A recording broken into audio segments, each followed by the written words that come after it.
అయిపోయింది. ఇదండి జరిగింది. సమయాభావం వల్ల కొంచెం ఫాస్ట్గా చెప్పేశాను. Punjab Kings did what Punjab Kings does. ఏంట్రా అంటే గెలవాల్సిన మ్యాచ్ ఎలా ఓడిపోవాలో వీళ్ళకి తెలిసినట్టుగా బహుశా ఎవరికి తెలియదేమో. వాళ్ళ దగ్గరికి వెళ్తే ట్యూషన్లు కూడా ఫ్రీ ఆఫ్ కాస్ట్ నేర్పించేస్తారు. ట్యూషన్ కూడా ఎలక్కలదా వాళ్ళ మ్యాచ్లు గత 3-4 సీజన్లుగా చూస్తే మీకే అర్థమైపోతుంది ఎలా స్ట్రాంగ్ పొజిషన్లో కూడా ఓడిపోవాలో.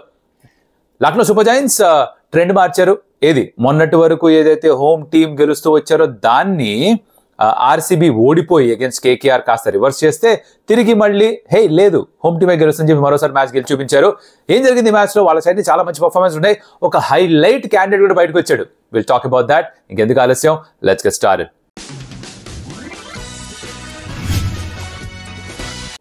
హాయ్, నమస్కారం, స్వాగతం, వెల్కమ్ టు స్టంప్ టేల్స్. నా పేరు కౌశిక్ అండ్ ఇప్పటిదాకా ఎప్పుడు కూడా ఈ ఛానల్ చూసుండకపోయి ఉంటే lucky day. I'm just kidding. Subscribe button కొట్టండి. ఇక్కడ నుంచి ప్రతిరోజు కూడా మీ దగ్గరికి నా వీడియో వచ్చేస్తూ ఉంటుంది స్టంప్ టేల్స్ రూపంగా. అండ్ గతంలో ఎప్పుడన్నా వచ్చి చూసి కొంచెం నచ్చి సబ్స్క్రైబ్ చేయకుండా వెళ్ళిపోయి ఉంటే మీరు కూడా సబ్స్క్రైబ్ చేసే ఆలోచన ఉంటే కాస్త కన్సిడర్ చేయండి, బాగుంటుంది. అండ్ అలాగే చేసిన అందరికీ కూడా thank you so much. So జరిగింది ఏంటంటే ఒక match between Lucknow Super Giants and Punjab Kings. Toss Lucknow Super Giants గెలిచారు. ఫస్ట్ వాళ్ళు బ్యాటింగ్ చేశారు, బాగా రన్ స్కోర్ చేశారు. దానికంటే ముందు ఏంటో జరిగిందంటే కొంచెం ట్విస్ట్ ఇన్ ద టైల్ లాగా కేఎల్ రాహుల్ క్యాప్టెన్ కాదు, నికోలస్ పురన్ క్యాప్టెన్ అన్నారు. అప్పుడే అర్థమైపోయింది మనోడు కనుక ఆడితే పొరపాటున ఇంపాక్ట్ సబ్గా మాత్రమే ఆడతాడు, ఇంపాక్ట్ ప్లేయర్గా ఆడతాడు, తర్వాత బయటకు వెళ్ళిపోతాను, క్లియర్గా అర్థమైపోయింది. నిఖిల్ ఉండే ఉంటుంది. ఆ టెస్ట్ సిరీస్లో కూడా కాస్త ఇంజరీ ఉండడంతో ఎన్సీఏకి వెళ్ళి రీహాప్ చేసుకుని వెనక్కి వచ్చి ఇక్కడ ఆడాడు. ఫస్ట్ మ్యాచ్లో మొత్తం అంతా చేశాడు, అంటే ఫీల్డింగ్ చేశాడు, బ్యాటింగ్ చేశాడు. కానీ రెండో మ్యాచ్కి వచ్చేసరికి ఓన్లీ బ్యాటింగ్ చేద్దామని ఫిక్స్ అయ్యాడు. అది లాంగ్ టర్మ్ థింగా లేకపోతే షార్ట్ టర్మ్ థింగా చిన్న నిఖిల్ని మేనేజ్ చేస్తున్నాడేమో అనుకోవాలి. Let's wait and see what happens in that. And అది కాకుండా సో నికోలస్ పురన్ క్యాప్టెన్స్ ఇచ్చారు, ఫస్ట్ బ్యాటింగ్ చేస్తామన్నారు, బాగా చేశారు. బికాజ్ ఓపెనింగ్ స్టార్ట్ దొరకపోయినా కూడా కేఎల్ త్వరగా అవుట్ అయిపోయినా కూడా మన Quinton de Kock my baby faced assassin సూపర్గా బ్యాటింగ్ చేశాడు, హాఫ్ సెంచరీ స్కోర్ చేశాడు. అండ్ తన తర్వాత వచ్చిన వాళ్ళు కూడా Nicholas Pooran in fact 42 runs score చేశాడు. తను కూడా అగ్రెసివ్గా ఆడాడు. అండ్ అఫ్ కోర్స్ లాస్ట్లో వచ్చిన కృణాల్ పాండ్యా కూడా ఫ్యాంటాస్టిక్ బ్యాటింగ్ చేశాడు. I think Krunal Pandya was a very very crucial knock. So బేసిక్గా ముగ్గురు ఉన్నారు, Quinton de Kock, Nicholas Pooran, Krunal Pandya. ఒకళ్ళు టాప్లో, ఒకళ్ళు మిడిల్ ఓవర్స్లో, ఒకళ్ళు డెత్ ఓవర్స్లో సెట్ చేశారు మొత్తం అంతా. పవర్ ప్లేలో అయితే 53-54 కొట్టారు, డెత్ ఓవర్స్లో కూడా అంతే వచ్చాయి. మధ్యలో మిడిల్ ఓవర్స్లో ఇంకొంచెం ఎక్కువ కొట్టారు, దాంతో వాళ్ళకి వచ్చింది స్కోర్, కావాల్సిన స్కోర్ వచ్చేసింది. అండ్ 199 స్కోర్ చేశారు వాళ్ళు బేసిక్గా, which is a big score. And అందరికీ ఉన్న ఒక చిన్న అనుమానం ఏంట్రా అంటే లక్నోలో లాస్ట్ టైం ఐపీఎల్ జరిగినప్పుడు వికెట్స్ కొంచెం లోగా టర్న్ అవుతూ పెద్ద స్కోర్ రాకుండా కాస్త డల్ బోరింగ్ మ్యాచెస్ జరిగాయి కదా అనుకున్నారు. దానికి పూర్తిగా భిన్నంగా ఒక హై స్కోరింగ్ గేమే చూసాం. 199 స్కోర్ చేశారు, చాలా ఎఫర్ట్ వెళ్ళింది వెనకాల. In fact before the start of the season Lucknow Super Giants కొంతమంది సిబ్బందిని తెచ్చుకున్నారు వాళ్ళ స్క్వాడ్లోకి. లైక్ ఫర్ ఎగ్జాంపుల్ కోచ్ రూపంలో జస్ట్ లాంగర్ వచ్చారు, అండ్ ఒక మెంటోర్గా, ఒక స్ట్రాటజిక్ కన్సల్టెంట్గా MSK Prasad former chairman selectors తాను కూడా వెళ్ళడం జరిగింది. సో ఆయన I think was looking after the pitches and the grounds and everything else. So వీళ్ళ ఇన్ఫ్లుయెన్స్ క్లియర్గా కనిపించింది because got very good track, runs ఉన్నాయి, బౌన్స్ ఉండింది, కాస్త టర్న్ ఉండింది, స్పిన్నర్స్ కూడా బాగానే ఎంజాయ్ చేశారు ఇక్కడ బౌలింగ్ చేయడం. So overall very good track.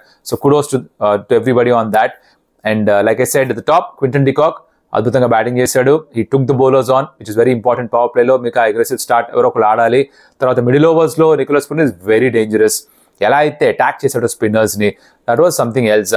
నాకు అర్థం కాని విషయం ఏంట్రా అంటే ఇప్పుడు హర్ప్రీత్ బ్రార్ లాంటి బౌలర్ ఉన్నప్పుడు క్రితం మ్యాచ్లో 4 ఓవర్స్లో 13 రన్స్ మాత్రమే ఇచ్చి 2 వికెట్స్ తీసుకున్నప్పుడు తనకు 2 ఓవర్లు వేస్తారా? ఇప్పుడు ఈ లాజిక్ ఏంటో నాకు ఇట్ జస్ట్ బీట్స్ మీ. ఏంటి, లెఫ్ట్ హ్యాండ్ బ్యాటర్ కనుక ఉంటే లెఫ్ట్ హ్యాండ్ స్పిన్నర్తో బౌలింగ్ వేయించకూడదు అని. ఇదే లాజిక్ మనం రైట్ హ్యాండర్స్కి కూడా మూవ్ చేస్తే రైట్ హ్యాండ్ బ్యాటర్ బ్యాటింగ్ చేస్తున్నప్పుడు రైట్ ఆర్మ్ ఆఫ్ స్పిన్నర్ అసలు బౌలింగే చేయకూడదు. ఇంకా అయితే అసలు 90% రైట్ ఆర్మ్ ఆఫ్ స్పిన్నర్స్ ఆడకూడదుగా క్రికెట్. ఏం పాయింట్ పెట్టావన్నా, సూపర్. అయితే లెఫ్ట్ ఆర్మ్ స్పిన్నర్స్ మానేలుగా క్రికెట్. అర్థం కాదు నాకు ఈ logic, but people believe in that, every team believes in that. నాకు పర్సనల్గా అర్థం కాని విషయం, చాలా మంది క్రికెటర్స్ కూడా అర్థం కాని విషయం ఇది, ఎందుకు అలా చేయాలని. Because if you're a good bowler, ఏ బ్యాటర్ అయినా, రైట్ హ్యాండర్ అయినా, లెఫ్ట్ హ్యాండర్ అయినా మీరు వికెట్స్ తీసుకోగలరు. అది వాళ్ళు ఐ థింక్ ఎక్కడ they missed probably a trick, but most of the teams are choosing to do that. So Brar ఎక్కువ ఓవర్స్ వేయలేదు, చహర్ కాస్త వేసినా కూడా కాస్త ఎక్స్పెన్సివ్గా ఉన్నాడు. రబాడాకు ఒక వికెట్ దొరికింది మచ్ ఎట్ ద టాప్, ఒక క్యాచ్ డ్రాప్ చేశారు హర్షల్ పటేల్. ఓవరాల్గా చూసుకుంటే I think LSG was a better team batting wise కూడా. సరే చేజ్ స్టార్ట్ అయింది. చేజ్ స్టార్ట్ అయినప్పుడు ఏంట్రా అంటే 102 వరకు కూడా వికెట్ ఏమి పడలేదు. బెస్ట్ ఫైనల్గా ఫామ్లోకి వచ్చాడు. ఇండియాలో అడుగుపెట్టిన తర్వాత మొట్టమొదటిసారి అమ్మయ్యా అనుకొని ఉంటాడు, ఎందుకంటే భయ్యాకి అసలు పట్టిందల్లా మసిబొగ్గి అయిపోయింది. బంగారం కాదు, మసిబొగ్గు అయిపోయింది. నాన్ స్ట్రైక్ రన్లో రన్అట్ అవ్వడము, ఊరికి రన్అట్లు అయిపోవడము, రన్స్ రాకపోవడము, ఏదో విధంగా అవుట్ అయిపోవడం, ఇవే జరుగుతూ వచ్చే టెస్ట్ సిరీస్ మొత్తం అంతా కూడా అదే కంటిన్యూ అయింది. ఐపీఎల్లో కూడా మొదటి 20 గేమ్స్లో, ఈ గేమ్లో finally got some runs. Shikhar Dhawan was very good. Opening partnership was fantastic. 102 for no loss. అక్కడి నుంచి యాజ్ యూజువల్ పంజాబ్ కింగ్స్ స్వయం కృతాపరాధాలు చేయడంలో వీళ్ళని మించిన వాళ్ళు ఎవరూ లేరు. గెలవాల్సిన మ్యాచ్ ఎలా ఓడిపోవాలో పిహెచ్డి చేసి కూర్చున్నారు, అదే చేశారు. వికెట్ పడ్డం, తర్వాత అలా టపా టపా టపా వికెట్స్ పడ్డాయి, స్లో అయిపోయారు. శిఖర్ ధవన్ అవుట్ అయిన తర్వాత ఇంక తెలుసు జై హింద్, మ్యాచ్ అయిపోయింది అని తెలుసు మనకి. ఆ మధ్యలో మటుకు ఒక హైలైట్ జరిగింది. ఏంటంటే మయాంక్ యాదవ్ అని ఒక అబ్బాయికి డెబ్యూ క్యాప్ ఇచ్చారు. There was another debutant also, Siddharth Manimaran, left arm spinner. తను పెద్దగా పర్ఫార్మ్ చేయలేదు, 2 ఓవర్స్ కొంచెం ఎక్స్పెన్సివ్గా ఉన్నాడు. Shikhar Dhawan took him to cleaners. But Mayank Yadav మటుకు ఓ బ్రిలియంట్. ఎప్పుడైనా ఒక exciting young fast bowler, raw pace వేసే ఫాస్ట్ బౌలర్ చూస్తే ఎక్కడలేని సంతోషం వచ్చేస్తుంది. క్రికెట్ని కొంచెం కొద్ది గొప్ప ఫాలో అయితే, క్రికెట్ కాస్త ఆడుంటే మీకు తెలుసు ఇంత ఎక్స్ట్రా పేస్ వేసే బౌలర్స్ ఎంత అరుదుగా దొరుకుతారు. There are rare breed. ఎంతమంది వేస్తారు? 155 km/h కంటే ఎక్కువగా వేగం వేసే వాళ్ళు ప్రపంచ క్రికెట్లో ఎంతమంది ఉన్నారు? వేళ్ల మీద లెక్క పెట్టుకోవచ్చు, right? 161 recorded fastest delivery Shoaib Akhtar / Brett Lee. Shaun Tait కూడా 160 ఆర్ సంథింగ్ ఏదో ఉంది. ఎక్కువ ఎవరు క్లాక్ చేయరు 156. అది కుర్రాడు క్లాక్ చేశాడు 156 km/h, 155.8 to be absolutely precise. ఇప్పుడు టోర్నమెంట్లో 5 ఫాస్టెస్ట్ డెలివరీస్లో 4 ఫాస్టెస్ట్, టాప్ 4 మయాంక్ యాదవ్కే ఉన్నాయి. Phenomenal fine. లాస్ట్ ఇయర్ కూడా స్క్వాడ్ లో ఉన్నట్ట ఇంజురీ కారణంగా ఆడలేదు. So that actually tells me that injury నుంచి కంబ్యాక్ చేసిన తర్వాత కూడా ఈ పేస్ మెయింటైన్ చేస్తున్నాడంటే ఇట్స్ ఎ గ్రేట్ సైన్. తన బాడీని కనుక తను ఫిట్ గా ఉంచుకోగలిగితే, యాక్యురసీ మీద వర్క్ చేస్తూ ఉంటే కనుక, because is got a deadly bouncer, పైకేసే బాల్ కూడా ఉంది, యార్కర్ కూడా బాగానే వేస్తున్నాడు. ఆ స్లోవర్ డెలివరీ ఒకటి అలవాటు చేసుకుని ఆ స్లో డెలివరీ ఒకటి మాస్టర్ చేశాడంటే మటుకు హీల్ బి అ హ్యాండ్ఫుల్. ప్రపంచంలో ఎవరైనా సరే భయపడతారు, ఇబ్బంది పడతారు. 145 km/h వేగం కంటే ఎక్కువ ఎప్పుడైతే ఒక బౌలర్ వేయడం స్టార్ట్ చేస్తాడో ఆ బౌలర్ని ఫేస్ చేయడం కష్టంగా మారిపోతుంది. గొప్ప గొప్ప బ్యాటర్సే చెప్పారు విషయం. అక్కడ వరకు బాగానే ఆడతారు. దాని తర్వాత స్పెషల్ స్కిల్ కావాలి, రిఫ్లెక్సెస్ చాలా షార్ప్గా ఉండాలి, లెంత్ చాలా ఫాస్ట్గా పిక్ చేయగలగాలి, and you need to have that extra split second of time to play these bowlers. చాలా తక్కువ మంది దగ్గర ఉంటుంది. So which is what you saw. Prabhsimran, Jitesh, వీళ్ళందరూ కూడా they try to take him on. Shikhar Dhawan ఏం బాగా చేశాడంటే తన పేస్ యూజ్ చేసి థర్డ్ మ్యాన్ వైపు ఆడడం ఇవన్నీ చేశాడు. ప్రప్ సిమ్రన్ కూడా చెప్పాట, I think was on commentary, అదే అన్నాను, యంగ్ ఇండియన్ ఫాస్ట్ బౌలర్స్ కనుక బౌన్సర్స్ వేయగలిగితే దొరికిపోతారు అని. దొరికిపోయారు కూడా. You cannot take him on two quick for everybody else. Indian batters అయితే కొంచెం జాగ్రత్తగా ఉండాలి. What I'm actually looking forward to తెలుసా, ఒక రోహిత్ శర్మ, శుభ్మన్ గిల్ కనుక ఈ కుర్రాడు అగేన్స్ట్గా ఉంటే, ఒక విరాట్ కోహ్లీ, వాళ్ళు ఎలా ఫేస్ చేస్తారు, ఈ అబ్బాయి వాళ్ళకి ఎలా బౌలింగ్ వేస్తాడు. బికాస్ వాళ్ళు షార్ట్ బాల్ చాలా బాగా ఆడతారు. Even Ajinkya Rahane for that matter short ball చాలా బాగా ఆడతారు. సరే, సంబడి లైక్ శివం దుబే ఇబ్బంది పడతాడేమో. Lot of the batters like 70-80% of Indian batters కష్టపడతారేమో, కానీ there are few top quality Indian batters. వాళ్ళు ఎలా ఎదుర్కొంటారు ఈ కుర్రాన్ని చూడాలని నాకు. ఫాస్ట్ ట్రాక్ చేయొచ్చేమో if as a consistent season, injuries లేకుండా సీజన్ మొత్తం అంతా ఆడగలిగితే ఫాస్ట్ ట్రాక్ చేయొచ్చేమో. అది అంటారు మేము ఉంటుందే, ఓ చాలా ఎక్స్ట్రా చేస్తుంది, ఎల్కేజీలో పడేండ్రా అని. ఆ టైప్లో ఎన్సీఏలో పడేండ్రా అనొచ్చు కుర్రాని. ఫాస్ట్ బౌలర్స్ కాంట్రాక్ట్ అది ఇచ్చారట మన బీసీసీఐ వాళ్ళు. దాంట్లో మేబీ తీసుకెళ్ళొచ్చేమో. They have to look after him. జాగ్రత్తగా చూస్తే తనకి ఆ వర్క్లోడ్ మేనేజ్మెంట్ అవన్నీ చేసి తన ఫిట్నెస్ మీద బాగా వర్క్ చేయించి ఆ బేసిక్స్ మీద ఇంకా స్ట్రాంగ్ చేయిస్తే he could be a handful in international cricket for sure. Umran Malik దగ్గర పేస్ ఉంది, కానీ ఉమ్రాన్ మలిక్ దగ్గర లేనిది ఏంటంటే ఆ డైరెక్షన్. కొంచెం వేవర్డ్గా వేస్తుంటాడు, లెంత్లో కొంచెం పొరపాటు చేస్తుంటాడు, లైన్ కూడా అటు ఇటు వేస్తుంటాడు. బట్ ఈ కుర్రాడు he was bowling a very good line, very good length. I know మొదటి గేమ్ మాత్రమే, ఎక్కువ పొగడకూడదు తెలుసు. ఇలాంటి వాళ్ళు చాలా మంది కనిపించి వెళ్ళిపోయారు, ఇంజురీస్ కారణంగా మళ్ళీ కనిపించరు, ఇవన్నీ జరుగుతుంటే తెలుసు. కానీ ఐమ్ జస్ట్ హోపింగ్ దట్ ఒక ఎక్సైట్మెంట్ భయ్యా, more than anything else, just excitement that ఎవరు వచ్చాడ్రా బాబు, ఇంత పేస్ వేసేవాడు మన దగ్గర ఉన్నారా అని ఒక ఆనందం అనమాట. Everybody must have sat down and taken notice, ఎవరు రైడు అని. ట్విట్టర్లో ట్రెండింగ్ మయాంక్ యాదవ్ ఏట. That's the kind of impact is that. Let's just hope that ఒక బ్రిలియంట్ సీజన్ ఉండాలి తనకి. ఎక్కువ వికెట్స్ రాకపోయినా అక్కడ కన్సిస్టెంట్గా ప్రతి మ్యాచ్ ఆడితే, ఈ పేస్ క్లాక్ చేస్తే, I really want to see experience తనకి హెల్ప్ అవుతుంది. అదే చూడాలనుంది. సరే, ఆ 102 దగ్గర వికెట్ పడిపోయింది. దాని తర్వాత తన మధ్యలో వచ్చి 3 వికెట్స్ తీసుకున్నాడు. సరే, లాస్ట్ వచ్చేసరికి లియం లివింగ్స్టోన్కి లివింగ్ స్టోన్గా బయటికి వెళ్ళిపోయాడు. కుంటుకుంటూ బయటికి వెళ్ళిపోయాడు ఫీల్డింగ్ చేస్తున్నప్పుడు. బ్యాటింగ్ చేయడానికి వచ్చాడు కానీ పెద్దగా ఎఫెక్టివ్గా అనిపించలేదు. శామ్ కరన్ డక్అవుట్ అయ్యాడు. జితేష్ కూడా try to take the fast bowler on, work out కాలేదు. సో అలాగే లోడిపోయారు. అది జరిగింది. సో మళ్ళీ హోమ్ టీమ్ గెలిచేసింది. సో ఇక్కడికి రివ్యూకి స్వస్తి పలికేద్దాం. బికాస్ ప్రివ్యూలో 2 గేమ్స్ ఉన్నాయి, దాని గురించి మాట్లాడుకోవాలి కదా. మొదలు రేపు హైలైట్ అమ్మా, తెలుగు ప్రేక్షకులకి, తెలుగు స్టేట్స్ నుంచి ఆడియన్స్కి, ఆర్ ఎక్కడి నుంచి తెలుగులో చూసిన అందరికీ కూడా రేపు పండగ. ఎందుకంటే డబల్ కా మీఠా, ఇట్ ఈస్ డబల్ ధమాకా. ఇట్ ఈస్ కుర్బానీ కా మీఠా. మీరు ఏమన్నా అనుకోండి, మీకు నచ్చిన స్వీట్ పేరు చెప్పండి. గులాబ్ జామున్ ఒక సైడ్, కలాకండ్ ఇంకో సైడ్, ఆ టైప్ మ్యాచ్ అనమాట. ఎందుకంటే ఫస్ట్ మ్యాచ్ ఏమో సన్ రైజ్ హైదరాబాద్ జీటీతో ఆడుతున్నారు, తర్వాత ఏమో వైజాగ్ లో మన సిటీ ఆఫ్ డెస్టినీ విశాఖపట్నంలో CSK taking on DC. So first దీని గురించి మాట్లాడదాం, దేని గురించి మధ్యాహ్నం మ్యాచ్ గురించి. GT taking on Sun Rise Hyderabad. GT ఒకటి గెలిచారు, ఎంఐని ఓడించారు ఇంట్లో, సిఎస్కే దగ్గరికి వెళ్ళి ఓడిపోయి వచ్చారు. సన్ రైజ్ హైదరాబాద్ కేకేఆర్కి వెళ్ళి ఒకటి వాళ్ళు ఓడిపోయారు, ఇంట్లో ఒకటి గెలిచారు, హై స్కోరింగ్ గేమ్ ఎంఐని కొట్టారు. సో ఇద్దరు ఎంఐని కొట్టిన వాళ్ళు ఇప్పుడు we going to fight against each other, battle against each other. And జీటీలో మంచి వికెటే చూసాం ఫస్ట్ మ్యాచ్ లో. So let's just hope that ఒక మంచి పిచ్ ఉంటే ఆ క్రాకర్ ఆఫ్ ఎ కాంటెస్ట్ చూడొచ్చు, మళ్ళీ బోల్డ్ సిక్సెస్ చూడొచ్చు. ఆ 277 ప్రతిసారి జరగదు అనుకోండి, బట్ ఒక హై స్కోరింగ్ గేమ్ చూసే అవకాశాలు ఉన్నాయి. Let's get to the playing 11s because I don't really think Sun Rise Hyderabad మీద మార్పులు చేయాల్సిన అవసరం లేదు. ట్రావిస్ హెడ్ ని ఇప్పుడు టచ్ చేయడం కుదరదు. How will you drop him? Not possible, right? తను మార్క్రమ్ ఎలాగో ఉండాలి, బికాస్ ఇండియన్ బ్యాటర్స్ త్రిపాఠి ఎవరు పర్ఫామ్ చేయట్లేదు కాబట్టి Markram will anyways be there. Pat Cummins ఉంటాడు. క్లాస్ అన్ని టచ్ ఊహించగలరా అసలు? క్లాస్ అసలు ఏమైనా చేద్దామని కుదరదు. ఈ నలుగురే ఆడతారు, మిగతా వాళ్ళందరూ వెయిట్ చేయాల్సింది వాళ్ళ టర్న్ కోసం. సో ఇది ఇలా అయిపోయిందా? మిగతా వాళ్ళు they pick themselves. Like Abhishek Sharma ఉంటాడు, మయాంక్ అగర్వాల్ ఉంటాడు, వీళ్ళందరూ ఎలాగో ఉంటుంది యూజువల్ సస్పెక్ట్స్. వాషింగ్టన్ సుందర్ ఎవరిని ఆడతారు because kind of bigger ground కదా, పెద్ద గ్రౌండ్ కాబట్టి అబ్దుల్ సమద్ ని అట్టే పెట్టి బయట పెట్టి వాషింగ్టన్ ఏమన్నా ఆడిస్తారా? Because off spin option, left handed hitting option కూడా ఉంటుంది. అబ్దుల్ సమద్ తో ఏంట్రా అంటే చాలా మంది అనుకునేది 12 balls లో 25-30 కావాలంటే కొట్టేయగలడు అని ఒక రెప్యుటేషన్ ఉంది తనకి, అందుకని దాన్ని ఆడిస్తున్నారు. ఆ సిచ్యువేషన్ వస్తే కనుక కొడతాడు అని. బట్ మన టాప్ ఆర్డర్ ఎట్లాగో ఫైర్ అవుతుంది, దానిలో ఎలాగో రన్స్ వస్తున్నాయి. At some point I know ఎవడో ఒకటి అంటాడు కింద, ప్రతి మ్యాచ్ కొడతాడు క్లాసును అని, జరుగుతుంది. బట్ దానికోసం అని మనం ఒక వాషింగ్టన్ సుందర్ లాంటి ఆల్రౌండర్ని అట్టి పెట్టాలా బయట, ఆర్ అబ్దుల్ సమద్ ప్లేస్ లో తీసుకురావాలా? That could be one decision ఆ టీమ్ మీటింగ్స్ లో. మిగతా వాళ్ళలో నటరాజన్ ఐ థింక్ బయటే ఉంటాడు, ఇంజురీ నుంచి కంబ్యాక్ చేస్తే తప్ప, రికవర్ అయితే తప్ప తను బహుశా ఆడకపోవచ్చు.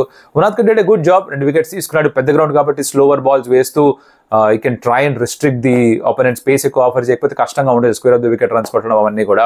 సో మిగతా అంతా యాస్టిస్ గా ఉంటుంది. Pitch will again be good like I said. GT విషయానికి వస్తే వాళ్ళు కూడా పెద్ద మార్పులు చేర్పులు చేసుకోరు. సిఎస్కేతో ఒక ఆఫ్ డే వాళ్ళకి. సిఎస్కేతో ఏంటంటే అంటే చెన్నైకి వెళ్ళి చెపాక్ లో వాళ్ళ ట్రాక్స్ లో దాన్ని కొంచెం మిస్రీడ్ చేశారు, టర్న్ ట్రాక్ ఎక్స్పెక్ట్ చేశారు. వాళ్ళేమో అక్కడ హై స్కోరింగ్ గేమ్ గా మార్చేశారు దాన్ని. వాళ్ళు ఎక్స్ట్రా స్పిన్నర్ని వదిలేసి ఒక ఎక్స్ట్రా ఫాస్ట్ బౌల్ అని ఆడారు వాళ్ళు, గుర్తుంది ఆ రోజు.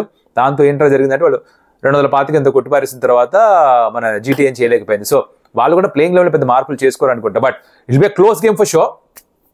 And I'm just hoping that Klaasen ప్రతి మ్యాచ్ లో తనే టాప్ స్కోరర్ గా ఉండడం కొంచెం కష్టం, కానీ the other somebody has to find a way to score some runs. ఒక మయాంకో, ట్రావిస్ హెడ్ ఫామ్ కంటిన్యూ చేయాలి, అభిషేక్ శర్మ ఫామ్ కంటిన్యూ చేయాలి. రాహుల్ త్రిపాఠి ఆడడానికి పోయా కష్టమే అనిపిస్తుంది నాకు. మార్క్రమ్ కూడా సాలిడ్ గా ఆడుతున్నాడు, just needs to continue that. And కొద్ది గొప్ప మిగతా కింద ఎవరన్నా కాంట్రిబ్యూట్ చేస్తే బాగుంటుంది చూడడానికి. బౌలింగ్ తో కనుక సన్ రైజ్ హైదరాబాద్ ఒక మ్యాచ్ గెలిస్తే వాళ్ళ బౌలింగ్ బలం పైన ఒక మంచి బౌలింగ్ పర్ఫార్మెన్స్ తో, then I believe that as sure short playoffs వెళ్ళే అవకాశం ఉందని అనిపిస్తుంది. బికాస్ మొన్న మ్యాచ్ లో కూడా 246 ఇచ్చేశారు, which tells you that bowling ఒక కాజ్ ఆఫ్ కన్సర్నే. మన కమిన్స్ బాగా వేసాడు ఆ రోజు. ఉనాద్ కంటే 2 wickets వచ్చి కొంచెం ఎక్స్పెన్సివ్ గా ఉన్నాడు. భువి కూడా ఆ రోజు 50 కంటే ఎక్కువ ఇచ్చేశాడు. మార్కంటే కూడా కాస్త ఎక్స్పెన్సివ్ గా ఉన్నాడు. కాబట్టి బౌలింగ్ కొంచెం తడబడుతుంది. ఆ బౌలింగ్ సెట్ అవ్వాలి. ఎస్ఆర్హెచ్ ఎప్పుడు కూడా it's a bowling strong unit. ఆ బౌలింగ్ స్ట్రెంత్ కనిపించట్లేదు, ఇప్పుడు బ్యాటింగ్ స్ట్రాంగ్ అనేది కనిపిస్తుంది. సో ఆ బౌలింగ్ ని కనుక బ్యాలెన్స్ అవుట్ చేసుకుంటే then we know for sure that SRH can go to that playoffs for sure. That something I'm looking forward to. ఈ గేమ్ అయిపోయిందా, నెక్స్ట్ గేమ్ వచ్చేద్దాం. సిటీ ఆఫ్ డెస్టినీకి మహేంద్ర సింగ్ ధోనికి ఓ లవ్ అఫేర్ ఉందా లేదా? పాకిస్తాన్తోనే తన కెరీర్ అక్కడే ప్రారంభమైన విధంగా, బికాస్ ఫస్ట్ ఫ్యూ గేమ్స్ లో రన్స్ కొట్టగా విశాఖపట్నంకి వెళ్ళి అక్కడ ఒక సెంచరీ కొట్టి against Pakistan, that's where is career start of kick started. So తనకి విశాఖపట్నంకి చాలా మంచి హిస్టరీ ఒకటి ఉంది. పైగా డేవిడ్ వార్నర్ కూడా ఆడుతున్నారు అక్కడ. DC is playing against CSK. డీసీకి హోమ్ గ్రౌండ్ గా మారింది. ఎందుకు అని డౌట్ ఉందా? నేను చెప్తా ఎందుకో. ఇప్పుడు WPL జరిగినప్పుడు ఢిల్లీలో సెకండ్ ఫేజ్ మొత్తం అక్కడే జరిగింది. సో అక్కడ పిచెస్ అన్ని వాడేశారు కదా, అవన్నీ అలిసిపోయాయి, టైర్ అయిపోయాయి వికెట్స్ అన్ని కూడా. వికెట్స్ ఏంటంటే టైర్ అయిపోవడం అంటారా, స్లో అయిపోతాయి. పదే అదే వికెట్ పైన ఆడినప్పుడు వికెట్ స్లో అయిపోతుంది. దాన్ని ప్రిపేర్ చేయడానికి, దాన్ని కొంచెం ఫ్రెష్ చేయడానికి కొంచెం సమయం పడుతుంది. సో DDCA ఏం చెప్పారంటే, ఇనిషియల్ గా మ్యాచ్లు మాకు ఇవ్వకండి, ఇంకెక్కడ చేసుకోండి, మాకు కాస్త టైం ఇస్తే మేము రెడీ చేసుకుంటాం వికెట్స్ అన్నారు. సో April 7th వరకు రిలీజ్ చేసిన స్కెడ్యూల్లో ఢిల్లీలో మ్యాచ్ టైం లేవు. అందుకని ఢిల్లీ క్యాపిటల్స్ కి వైజాగ్ వాళ్ళ హోమ్ గ్రౌండ్ గా ఇచ్చేసారు. అందుకనే సిఎస్కే మ్యాచ్ అక్కడ జరుగుతుంది. వైజాగ్ వాళ్ళకి హ్యాపీగా. వైజాగ్ వాళ్ళు చూస్తుంటే కింద లైక్ కొట్టాలి, భయ్యో మాకు హ్యాపీస్ అని చెప్పాలి. టికెట్స్ దొరికే భయ్యా, చాలా కష్టంగా ఉందని విన్నాను. హైదరాబాద్ కూడా టికెట్ దొరకట్లేదంట. నాకు దొరకట్లేదు భయ, నిజంగా చెప్తున్నాను, లేవు టికెట్స్, చాలా కష్టంగా ఉంది. పేటీఎంలో కూడా 2 minutes లో అయిపోయింది టికెట్స్ అన్ని కూడా. ఏం జరుగుతుందో తెలియదు. బట్ ఎనీవేస్ మ్యాచ్ విశాఖపట్నంలో డేవిడ్ వార్నర్ చూడడానికి చాలా మంది వస్తారు. నాకు తెలిసి సన్ రైజ్ హైదరాబాద్ ఫ్యాన్స్ కూడా ట్రైన్ టికెట్లు గట్రా వేసుకొని బస్సులో విశాఖపట్నంకి వెళ్ళి మ్యాచ్ చూస్తారు డేవిడ్ వార్నర్ కోసం. రిషబ్ పంత్ కూడా కనిపించబోతున్నాడు కాబట్టి ఒక యాడెడ్ అడ్వాంటేజ్, ఒక added pull factor, crowd pulling factor ఉంటుంది విశాఖపట్నంలో. Vizag is always high scoring venue. మంచిగా బ్యాటర్స్ ఎంజాయ్ చేస్తారు భయ్య. గ్రౌండ్ కాస్త చిన్నదిగా ఉంటుంది, కోటే బాల్ ఎక్కడికో వెళ్ళిపోతుంది. లాస్ట్ టైం గుర్తుంది ఒక T20 మ్యాచ్ జరిగితే ఇండియా ఆస్ట్రేలియా 10 ఓవర్లో మ్యాచ్ ఫినిష్ చేశారు. 10 ఓవర్లో నేను ఆడున్న ఆ రోజు లైవ్గా మ్యాచ్ కవర్ చేస్తున్నా. 10 ఓవర్లో మ్యాచ్ అయిపోయింది. సో ఆ మిచ్ మార్ష్, డేవిడ్ వార్నరు మామూలుగానే పెద్ద పెద్ద బౌండరీస్ క్లియర్ చేస్తారు. విశాఖపట్నం చాలా బుచ్చికి బౌండరీస్ వాళ్ళకి బాగుంటుంది. రిషబ్ పంత్ అన్న ఫామ్లోకి వచ్చి కొంచెం పెద్ద నాక్ ఏమైనా ఆడతాడా అదొకటి చూడాల్సింది ఉంది. వాళ్ళ బౌలింగ్ ఎలా సెట్ అవుతుంది చూసుకోవాలి. సిఎస్కే విషయానికి వస్తే వాళ్ళ 11s kind of sorted. Maybe they play depending on how the pitch is, they might choose to play somebody like మన బాణం వేసే ఆఫ్ స్పిన్నర్ తీక్షణ ఆడిస్తారేమో. సో మహీష తీక్షణ పతిరాన్ అయితే ఎలాగో ఆడతాడు బికాస్ తను వెనక్కి ఫామ్లోకి వచ్చాడు. So that's what I think. Unless there some drastic differences or ఎవరికో ఇంజరీస్ తప్ప పెద్దగా మార్చరు.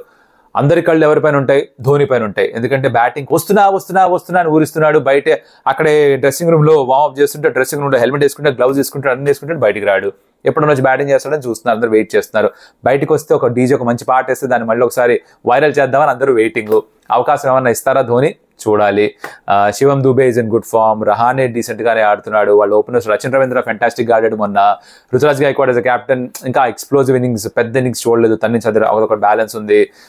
ఓవరాల్ గా చూసుకుంటే రిజ్వీ బాగా ఆడాడు. ఫస్ట్ బాల్ 6 కొట్టాడు. So they look very solid side as always. CSK ఎప్పుడు కూడా టఫ్ సైడే. DC not so much. డీసీకి చాలా ఇబ్బందులు ఉన్నాయి. అవన్నిటిని కూడా సెట్ చేసుకోవాల్సిన అవసరం ఉంది వాళ్ళు. సో మరి డీసీ ఆ పని చేయగలుగుతుందా అన్నది చూడాలి. అండ్ వాళ్ళకి ఒఫిషియల్గా ఫస్ట్ హోమ్ గేమ్ ఇదే. ఆ హోమ్ టీమ్ గెలిచే అడ్వాంటేజ్ అని వాళ్ళకి వర్కౌట్ అవుతుందని చూడాలి. సో ఇవి these are the matches setup. So 2 మ్యాచ్లు కూడా హై స్కోరింగ్ మ్యాచెస్ గా మారచ్చు. 2 కూడా చాలా ఎక్సైటింగ్ గా ఉండొచ్చు. 6లు ఏవైతే బోల్డ్ వస్తున్నాయో, బోల్డ్ 6 మళ్ళీ చూసే అవకాశం ఉంది. So I'm actually backing Sun Rise Hyderabad in the game against GT. And I think CSK has a upper hand against DC. So మన సౌత్ టీమ్సే 2 గెలుస్తే అనిపిస్తుంది. బట్ జీటీని తక్కువ అంచనా కూడా. I think very close game. DC maybe not so much unless David Warner కో, Mitchell Marsh కో ఒక ఫ్యాబులస్ నాక్అవుట్ ఆడితే తప్ప, రిషబ్ పంత్ ఎక్స్ప్లోజివ్ ఇన్నింగ్స్ ఆడితే తప్ప బహుశా డీసీ అవుట్ ప్లే అయిపోతుందేమో నాకు అనిపిస్తోంది. ఇదన్నమాట విషయం. ఇప్పటిదాకా మీరు చూస్తుంటే వీడియో కనుక మీరు భయ్యా అసలు cricket fan, thank you so much for your love and appreciation. ఒక లైక్, ఓ షేర్, ఒక కమెంట్. ఏ మ్యాచ్ గురించి ఎక్కువ యాంటిసిపేషన్ ఉంది మీకు? ఏ ప్లేయర్స్ బాగా పర్ఫామ్ చేస్తారనుకుంటున్నారు? లైక్ ఫర్ ఎగ్జాంపుల్ జీటీఎస్ఆర్ఎస్ మ్యాచ్లో ఏ ప్లేయర్ మీద మీకు కన్నుంది? అలాగే డీసీసీఎస్కే మ్యాచ్లో ఏ ప్లేయర్ మీద మీకు కన్నుంది చెప్పండి, నాకు కింద అర్థమవుతుంది నాకు కూడా కమెంట్స్లో. And subscribe the channel stump because మన ఫ్యామిలీ పెరుగుతోంది. ఇంకాస్త పెరిగితే మాకు హ్యాపీస్. మీ దగ్గర కంటెంట్ తీసుకురావడానికి ఇంకొంచెం ఎఫర్ట్ పెడతాం, దాంతో మీరు హ్యాపీస్. విన్ విన్ సిచ్యువేషన్ కదా, ఆ పనిలో ఉండండి.